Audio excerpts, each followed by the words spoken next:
What's up, everyone? Today we're going to be looking at how to beat the Gauntlet portion of the Destiny 2 Leviathan raid.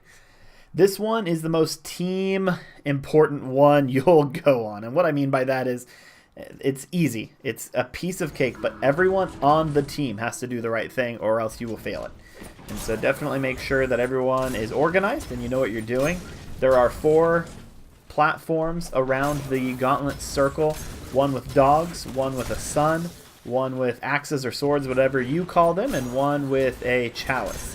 And once everyone steps on those platforms and lowers them, the phase will start where just adds come out of the 2 doors in front of the platforms. After you kill several phases of these adds, a yellow bar will come out of each door around the room, and everyone will need to kill that yellow bar. Now, the way you need to stand is you need to have 2 people at dogs, 1 person at sun, 1 person at sword, and 2 people at chalice. The reason for that is once the bosses are beaten, an orb will spawn that the second person at each of those locations will pick up.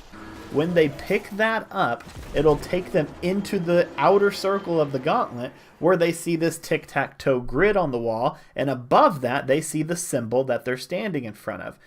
So the important thing that this person needs to do who has the orb in the outer ring of the gauntlet, they need to look at that tic-tac-toe grid and see where the circle is that is red. And on this particular one, you can see it is on the bottom left of the grid. And they will call out, they will look at the symbol on top, see that it's a dog, and then call out that the bottom row has the red circle in it. So if the red circle was on the top row, they would simply say dog top. If it was on the middle row, they'd say dog middle.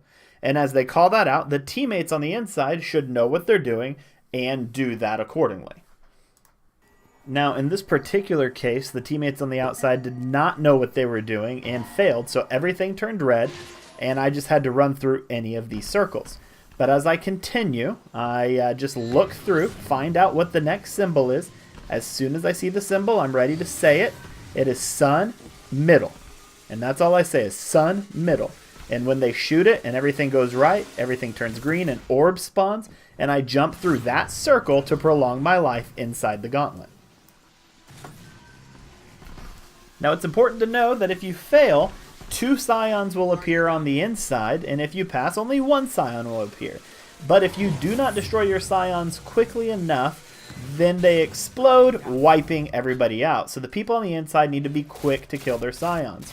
Once you shoot the correct arrow down and somebody jumps through and grabs your orb on the gauntlet, your scion will appear right in front of you under your arrows, and you have to melee it in order to kill it, jump back on your platform, and be ready to shoot the next one.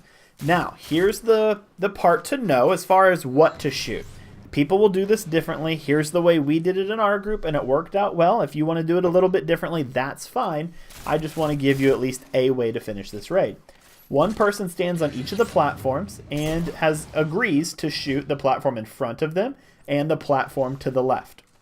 As the runners are running around, letting you know which row the orb is in, and this is important to know, you do not shoot the arrow that's associated with that row. So you see there are 3 arrows, 1 on top, 1 in the middle, and 1 on bottom. And so you will not shoot the one that they call out.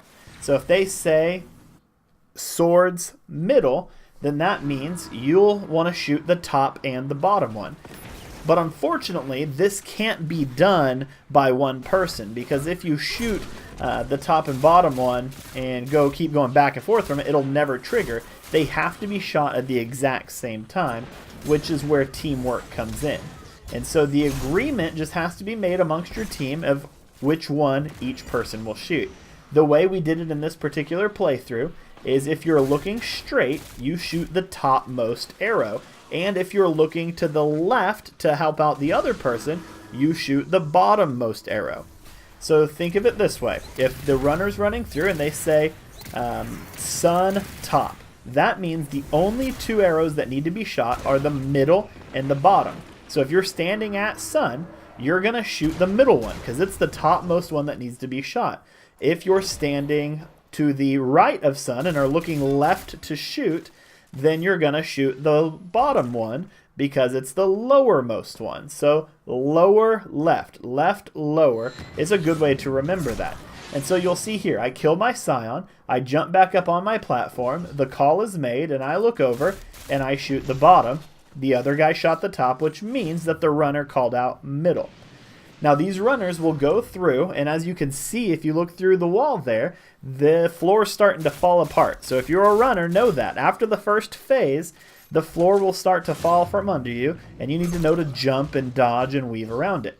After you shoot the one in front of you, also be very careful to remember to get your Scion, and if somebody fails and it gets called out that that failed, look around for an additional purple Scion that everyone can team fire. It can appear anywhere on the map, and just make sure that that gets killed, or else it will wipe the whole team. Now after each runner makes a pass around the entire gauntlet one time, they can come back out, take their orb into the very center of this map, and slam it down. You can fail, and you can have a runner die and still complete this. So don't wipe just because a runner dies. I believe you can have 2 runners die in the course of the entire gauntlet and still pass this.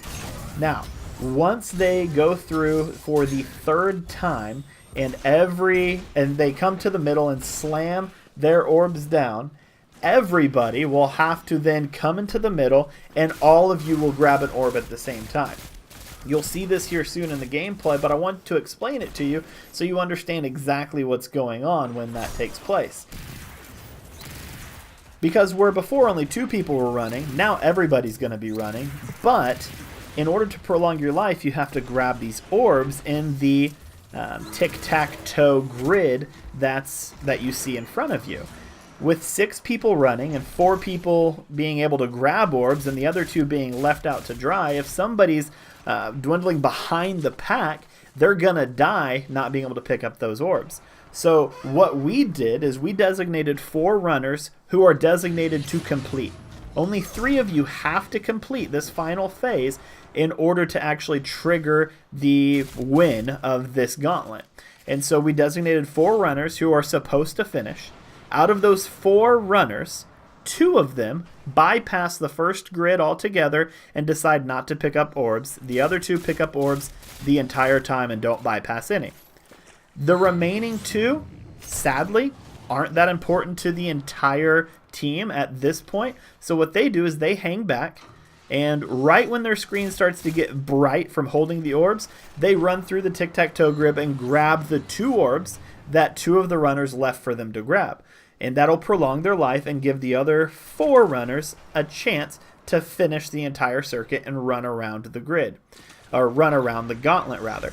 So once these 4 people make it around the entire gauntlet, and they come in, they slam down that orb in the center, at least 3 of them slam it down, you win the gauntlet. Even if people die, you'll still win. So one thing that's very important to know is if you come out of the gauntlet on this final phase and someone had died, you have time to go revive them normally before you have to slam it down. So you have a timer that's on the left that's letting you know how much time the entire team has before it's a wipe and you didn't get a chance to slam it down. And then you have your light fades counter on the bottom right. So look at both of those and make sure that you revive if you need to first, or if you just go ahead and go slam because you have plenty of time. Now, one thing about the light fades that a lot of people don't realize is it doesn't matter who you resurrect, that counter resets. And so it starts off at 30 seconds, and then if 2 people die 15 seconds apart, no matter which one you revive, it'll reset that counter for you. So as you come out of that final phase, be sure to resurrect when you need to. Be sure to slam when you need to. In this case, I just ran straight for the slam, and my team won the gauntlet, even though 2 of us died. Actually, 3 of us, I believe, died inside the gauntlet. It wasn't a big deal because only 3 of us had to survive. I know this sounds confusing from just watching a video, but as you play it and as you get into it, it will make more and more sense. But good luck out there, and let me know in the comments below if you have any questions about this, and I will be glad to elaborate and tell you anything else that you have as far as questions with the Gauntlet.